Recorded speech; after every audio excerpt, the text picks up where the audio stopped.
Welcome to Doing Business in Rwanda. I'm Sandrine Umutoniwase, and today we delve into the Rwanda tea industry and its sustainable future. We will hear from the Ministry of Agriculture, East Africa Tea Trade Association, industry innovators, investors and smallholder farmers to bring you the full picture of the tea trade in Rwanda and beyond. Stay tuned.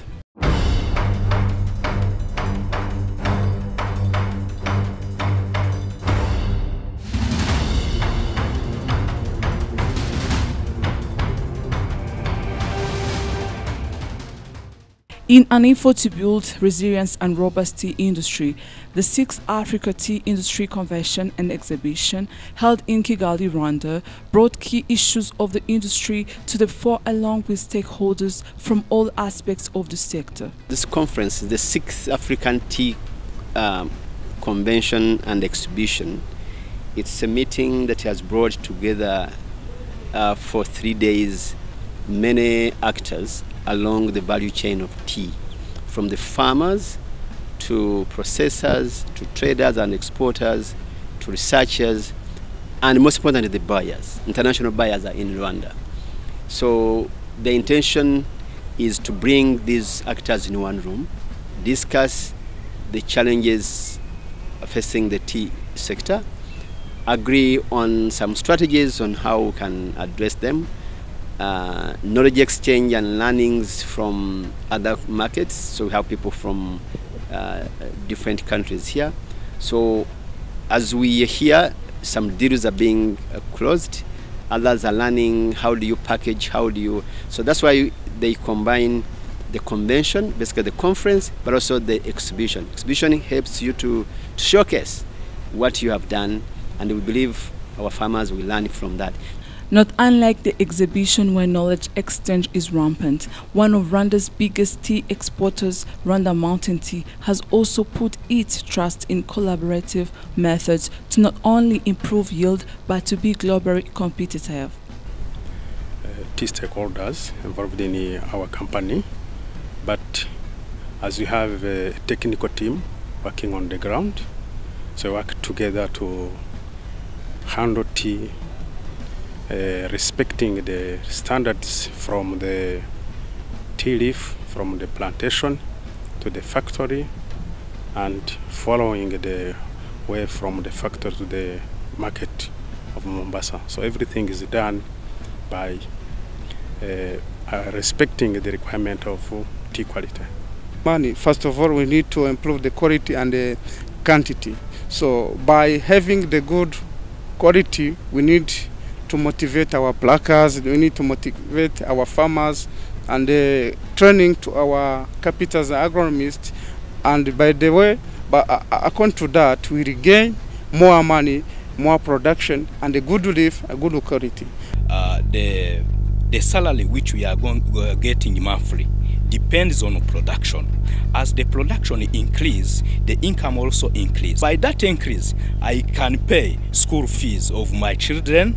I can also buy other lands in order to expand my tea plantation. And this aspiration of smallholder farmers is being supported by the government of Rwanda through a modern co-op model. Smallholder farmers are mobilized and organized into structured cooperatives, and all the government support is channeled through those cooperatives. That allows them to access better seedlings, better fertilizers, and then even better capabilities and the capacities of how to look after a tea plantation. And so when that is achieved, then you have the output is better quality tea. The moment you get that, you export it to the international markets, they command a better price. We really appreciate the government, especially the NAEB. They are trying their best so that they can help us, give us the training, the materials for producing the nursery, for doing the nursery, like in tubings and the sheetings, which help us as the farmers. Along with improving yield and the lives of smallholder farmers, the exhibition also brought to light the art of tea farming and the role of the youth in it. Tea manufacture is an art. Tea drinking is an art itself. And we all know that in the world of tea, there are various cultures involved, various tastes and preferences. We have what we call the traditional markets, which are buying the bulk tea. But now our focus now is to target the younger generation. When asked the younger generation, they'll take out their girlfriends to a coffee date and not a tea date. So I think that's a very important message. How can we bring tea to such a status that, you know, it becomes appreciated by the younger generation, and that is only through innovation and to follow what the tea or what the other beverages are doing. We have this program that we have started rolling out. We trained 20 people last month. We will train another 20 next year. And we look forward to having a similar training institute in Africa, similar to where we are taking our young professionals. An institute in Sri Lanka called National Institute of Plantation Management, to make sure that we bring on board the youths into the tea sector, because if we don't do that, the old generation are moving out of the sector, and the sector will not be able to sustain the human capital without a proper transition system or strategy. And what we have learned, I'll first tell you what is very interesting. We've seen farmers and the processors who have attracted all their children into the sector, into the same business. Why? It's because it has a future, it has money. So even for our young people, or even this, all these meetings and through NAYEB, we're encouraging them to get involved at different levels. So we have young people who are working on nurseries and they sell those seedlings to farmers. We have young people who are involved in picking tea. We have young people who are working on quality of tea. There are young people who are in factories. So it's a sector that actually is offering huge opportunities. And the reason is because it has been commercialized.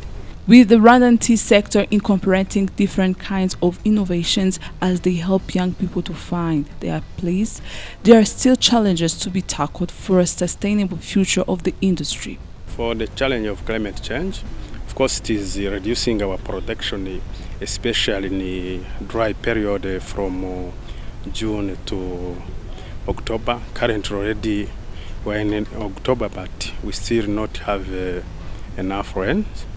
So to mitigate that climate change, we adopted the techniques of planting trees, and there are some techniques of mulching the tea in order to maintain the humidity moisture content. I think climate change is a very, very key issue to be addressed.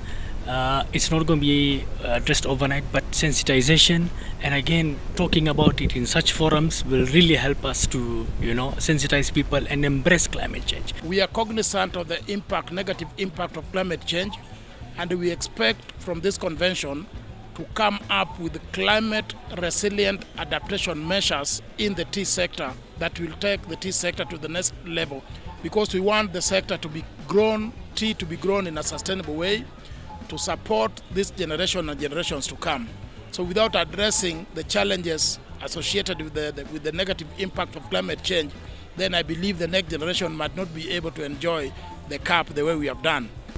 Let us mitigate climate change by ensuring that we plant more trees, to ensure that we have alternative sources of energy. Instead of cooking using charcoal, using firewood, we use other sources of energy so that we can save our environments. Climate change is a crucial aspect to the tea industry, and as different solutions to it are being tackled by stakeholders.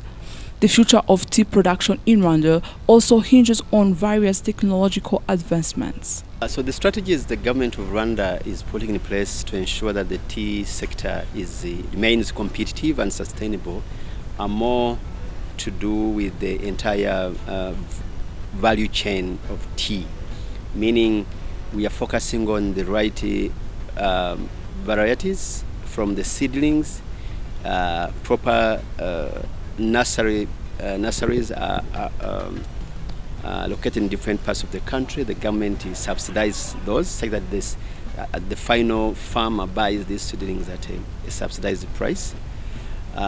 With the right seeds, then you apply them in plantation that have been, or garden that have been prepared properly.